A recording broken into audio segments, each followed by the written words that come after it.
Congress high command Sunny ജോസഫിനെ KPCC പ്രസിഡന്റായി തെരഞ്ഞെടുത്തത് ഒരുപാട് ആലോചനയ്ക്ക് ശേഷമാണ്.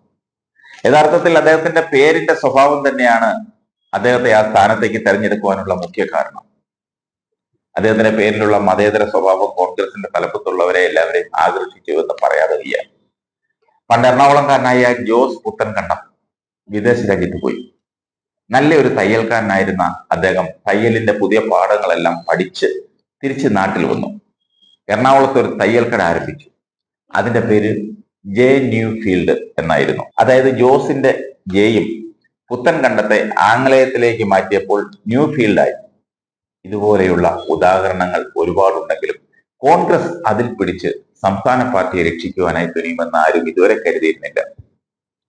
വെള്ളാപ്പള്ളി നടേശനടക്കം കത്തോലിക്ക സഭ KPCC പ്രസിഡന്റിനെ സ്ഥാപിച്ചു എന്നെല്ലാം പരദൂഷണം പറഞ്ഞ് നടക്കുമ്പോൾ എന്തുകൊണ്ടാണ് KPCC പ്രസിഡന്റായി സണ്ണിയെ തന്നെ തെരഞ്ഞെടുത്തതെന്ന് എല്ലാവരും ഒന്ന് മനസ്സിലെത്തി ആലോചിക്കേണ്ടതാണ്.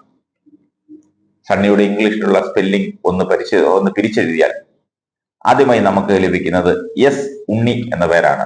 അതൊരു ഹൈന്ദവ ജനതയെ പ്രതിനിധീകരിക്കുന്ന പേരാണ്. സണ്ണി എന്ന പേര് ശുദ്ധ മലയാളത്തിൽ ഉച്ചരിച്ചാൽ ശരിക്കും സുന്നി എന്ന് ഉച്ചരിക്കാൻ പറ്റും. അപ്പോൾ യഥാർത്ഥത്തിൽ അദ്ദേഹം മുസ്ലിമായി. ഇനി ശരിക്കും സായിപ്പ് വായിക്കുന്നത് പോലെ വായിച്ചാലോ സണ്ണിയുമായി, സണ്ണി ക്രിസ്ത്യാനിയുമായി. യഥാർത്ഥത്തിൽ ഈ മൂന്ന് മതങ്ങളുടെയും ഒരു സമ്മേളനമാണ് സണ്ണി എന്ന പേരിലുള്ളത്. അതുകൊണ്ടാണ് എല്ലാവരും കൂടി ചേർന്ന് സണ്ണി ജോസഫിനെ തന്നെ KPCCയുടെ പ്രസിഡന്റ് ആക്കിയത്. ഇതിൽ കൂടുതൽ മത സൗഹാർദ്ദം, ഇതിൽ കൂടുതൽ സാമുദായിക സൗഹാർദ്ദം ഉള്ള ഒരു പേരുകാരനെ KPCCയുടെ പ്രസിഡന്റ് ആക്കാൻ സാധിക്കുമോ? ഇല്ല.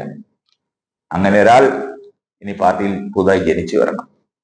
ഇതൊന്നും അറിയാതെ വെള്ളാപ്പള്ളി നടേശനും മറ്റുള്ളവരും ക്രിസ്ത്യാനിയെ, അതും കത്തോലിക്കനെ KPCC പ്രസിഡന്റ് ആക്കിയെന്നും പറഞ്ഞ് ഉറഞ്ഞു തുള്ളുമ്പോൾ ഒന്ന് ഓർക്കുന്നത് നല്ലത്.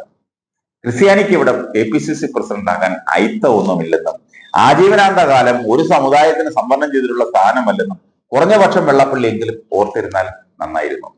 തലമുറ മാറ്റം ആർക്കും ഇഷ്ടമല്ലെന്നറിയാം.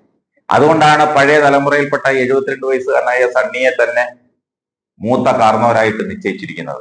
ഇളം തലമുറക്കാർക്ക് പരിശീലനത്തിന് അവസരം കൊടുത്തിട്ടുണ്ട്.